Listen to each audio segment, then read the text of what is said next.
majority of buyers in the New York City housing market, where are they coming from, and what are they looking for in a potential property? We believe 85% of the market is New York driven, coming from the tri-state area, 15% overseas. And that's always been the number I've seen for as long as I can remember. The countries change a bit, which countries are coming to New York, which countries are not. But this market, say, unlike London, is underpinned by the local market.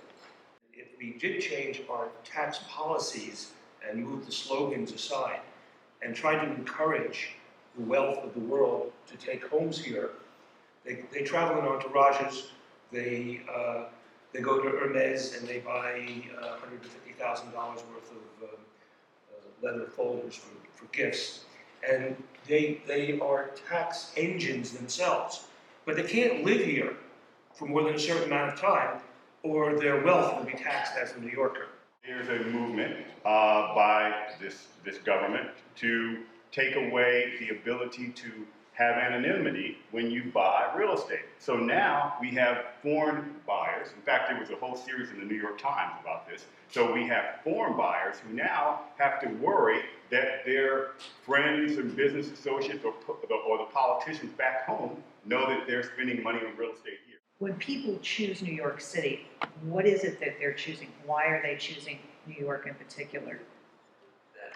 There's maybe no other city in the United States or maybe the world that has such an infrastructure of hospitals, museums, cultural institutions, universities and things of that sort. And I always felt that that would attract residents back to New York City. Well, where else do you have 200 miles of the best beaches in the world and incredible mountains, skiing, etc.? And that's another part that really enhances life in New York, the proximity to amazing recreational. There are a lot of needs, and the only way that those needs are really going to be filled is through creative public-private partnerships, where the private sector steps up and fills the capital gaps that we have. The MTA doesn't have enough money to keep its infrastructure alive, let alone embark on new projects. So I think infrastructure is what got New York where it is, and I think if we neglect to keep that in mind moving forward in the way we plan, we're going to be in for a long term. What is the next great influx of foreign capital? Where is it coming from? We've talked about China, we've talked about all kinds of countries. What's the next one? The next few years in China, it's going to be very difficult for them to make money and probably difficult for them to maintain their wealth.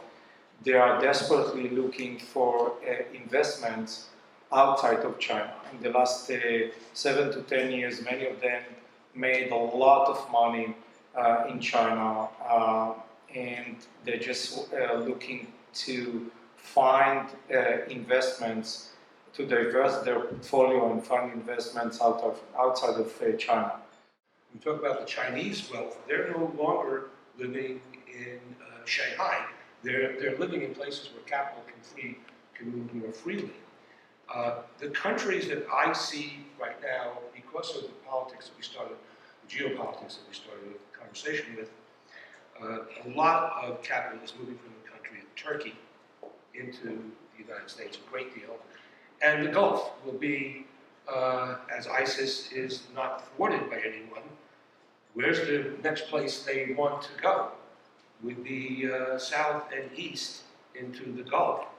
And smart money always is secure money. We tried Singapore, Philippines, Hong Kong, and mainland China. I'd say it was modestly successful at best. It was a major effort. As that demand is created and we're attracting people from all over the world, their basis of comparison now. We've got to compete in terms of the same quality as someone would get in London or someone would get in Miami. And I think that is the market more so. I think that's what's happened to us, which is all a great thing.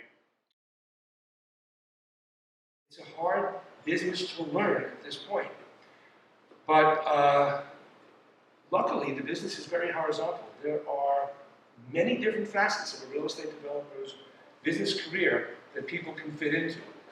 You work smarter and work longer than anyone else.